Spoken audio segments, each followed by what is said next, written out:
Evakuasi anak buah kapal warga negara Indonesia terus dilakukan. Hari ini pemerintah kembali mengevakuasi ABK Eurodam melalui dermaga JICT-2 Pelabuhan Tanjung Priuk, Jakarta Utara. Hari ini evakuasi ABK WNI dari kapal Eurodam kembali dilanjutkan. Pada evakuasi gelombang kedua terdapat penambahan 8 ABK yang dievakuasi sehingga total menjadi 444 ABK. Proses evakuasi dikawal tim Raider Kopaska Koarmada 1 TNI Angkatan Laut dan Satuan Patroli Lantamal 3. Setiba di dermaga JICT-2 Pelabuhan Tanjung Priuk, ratusan ABK Eurodam menjalani rangkaian protokol kesehatan.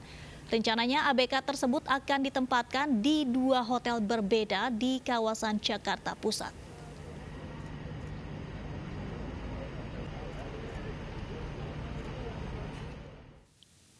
Dan pemirsa, informasi selengkapnya akan disampaikan rekan kami Lineke Utsiki langsung dari Tanjung Priuk, Jakarta Utara. Lineke, apakah ABK yang sudah datang ini akan segera dikarantina dan di mana lokasi pastinya?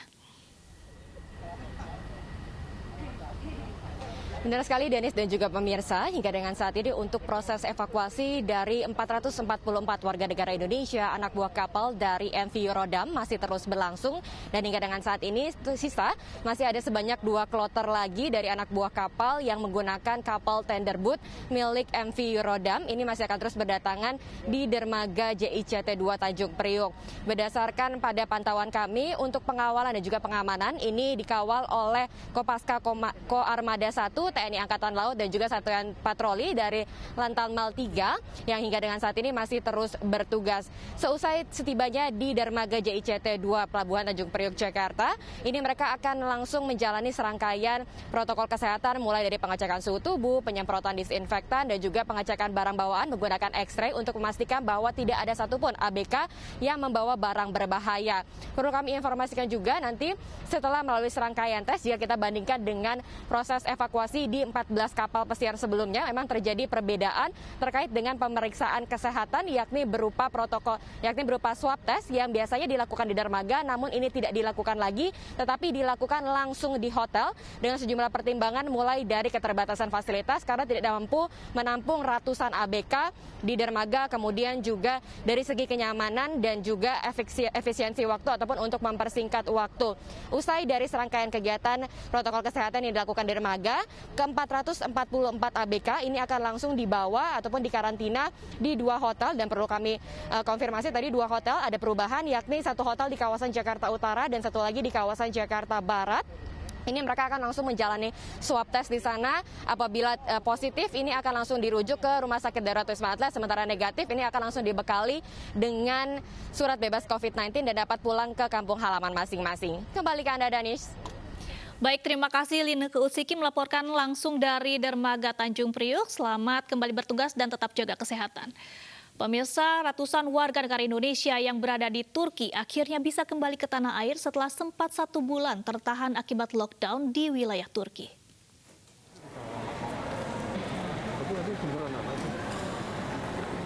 ...144 WNI ini tampak lega karena bisa kembali menginjakan kaki ke tanah air.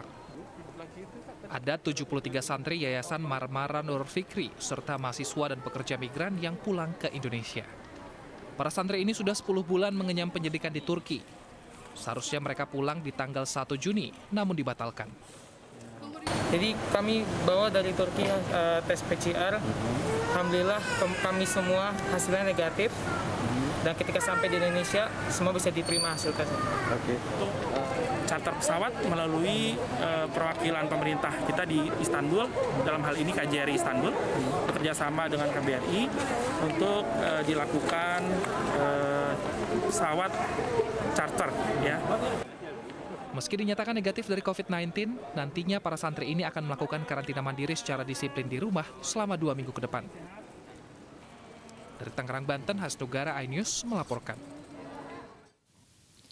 Ribuan calon penumpang KRL di stasiun Bogor mengular antrian ingin menuju Jakarta. Meski sudah disiapkan 20 unit bus sekolah sebagai transportasi alternatif menuju ibu kota, nyatanya bus tersebut masih sepi penumpang.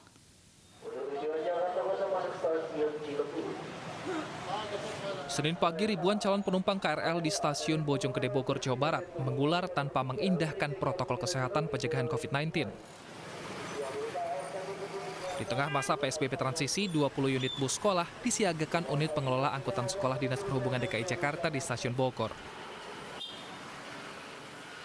Hal ini guna mengantisipasi lonjakan antrian penumpang KRL menuju Jakarta di pagi hari. Meski gratis, nyatanya bus sekolah ini masih sepi peminat. Mau ke Salemba. Salemba, biasa naik kereta? Iya, naik kereta. Nah, menurut Mbak sendiri pakai bis sama kereta lebih efektif mana, Mbak? Tergantung kalau misalnya jadwalnya sebenarnya ada jadwalnya terus langsung berangkat, kayaknya makan ini. Cuman kalau misalnya nunggu sampai penuh dulu sih mendingan kereta. Bus sekolah di stasiun Bogor mulai sekitar pukul 5 pagi hingga pukul 6:30. Bus tersebut mengantar penumpang dari stasiun daerah penyangga menuju stasiun Manggarai, Tanah Abang, Juanda, Tebet, dan Sudirman, Jakarta. Dari Bogor, Jawa Barat, Wildan Hidayat, iNews melaporkan. Pemirsa, seperti apa pengoperasian bus bantuan ini? Kita sudah terhubung dengan Kepala Unit Pengelola Angkutan Sekolah di Sub DKI Jakarta, Ali Murtado. Selamat siang, Pak Ali. Selamat siang, Mbak Danis. Pak Ali, ini tampaknya memang sudah disiapkan oleh pemerintah setempat, tetapi tampaknya memang masih sepi peminat. Ini seperti apa, Pak? Tanggapannya? Ya,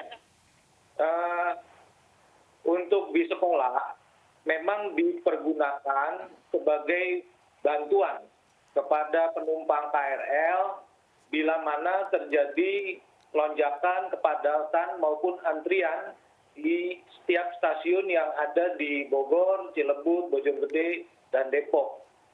Nah, bila terjadi lonjakan penumpang di sana, maka bis ini baru beroperasi untuk mengatasi atau mengurai penumpang yang ada di sana.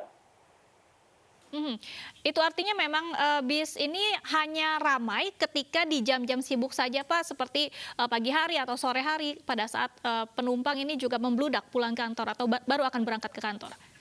Iya, baik Mbak Nanis. Jadi perbantuan bis sekolah sebanyak 50 unit untuk Bodetabek itu memang secara khusus dilakukan pada akhir pekan, yaitu di Jumat sore pada stasiun awal di Jakarta kepada penumpang yang menuju ke kota penyangga yang ada di Bodetabek. Nah, sedangkan pada Senin pagi itu kita pada Kota Bogor, Kabupaten Bogor serta Depok menuju 5 stasiun yang ada di Jakarta. Jadi hanya digunakan pada akhir pekan dan awal pekan. Baik, Pak, ini kan memang sebelumnya juga dari unit pengelola angkutan sekolah ini juga menyumbangkan 30 bus sekolah dikerahkan kepada tenaga medis. Nah, apakah ini bis yang sama ataukah memang ada perbedaan? Ini 50 untuk jemputan untuk KRL, kemudian 30 untuk tenaga medis atau seperti apa, Pak? Iya, tidak Mbak Danis. Jadi kita membedakan karena memang secara penugasan unit pengelola angkutan sekolah melaksanakan beberapa layanan, yaitu layanan nakes bagi tenaga medis yang melaksanakan penanganan COVID. Kita mengantar dari rumah sakit menuju gedung karantina di BRCC dan Cepaka. Kita juga melayani 190 rumah sakit yang ada di Jakarta untuk yang bertempat tinggal di Bodetabek. Kita juga melayani layanan transportasi pasien COVID-19. Semua bis ini berbeda-beda peruntukannya. Jadi kita mengerahkan 137 armada bis sekolah untuk 7 layanan yang kita laksanakan selama masa pandemi. Dan perlu menjadi catatan bahwa seluruh protokol kesehatan kita laksanakan terkait dengan pengamanan aset yang ada di bis sekolah. Seperti misalnya pelaksanaan perbantuan penumpang KRL. Selesai mereka melaksanakan tugas, bis-bis tersebut kita semprot dengan cairan disinfektan, kemudian dibersihkan kembali. Begitu setiap hari. Baik, Pak Ali Murtado, pertanyaan terakhir dari kami, ini adakah tenggat waktu atau sampai kapan bantuan bus sekolah ini akan diselenggarakan atau diterapkan? Baik, Mbak Danis, ini merupakan konsep kolaborasi Pemprov DKI Jakarta dengan kabupaten, kota, serta BPTJ sebagai leading sektornya. Dan saat ini kita sedang mempersiapkan untuk rencana tugas selanjutnya pada perbantuan layanan penumpang KRL. Jadi mudah-mudahan kita bisa membantu masyarakat yang melaksanakan kegiatan aktivitas di masa PSBB transisi ini. Baik, terima kasih Bapak Ali Murtado selaku Kepala Unit Pengelola Angkutan Sekolah Dinas Perhubungan DKI Jakarta. Selamat kembali melanjutkan aktivitasnya. Pemirsa, gagal paham proses PPDB online, puluhan orang tua siswa mendatangi sekolah. Selengkapnya sesaat lagi, tetaplah bersama Ayu Siang.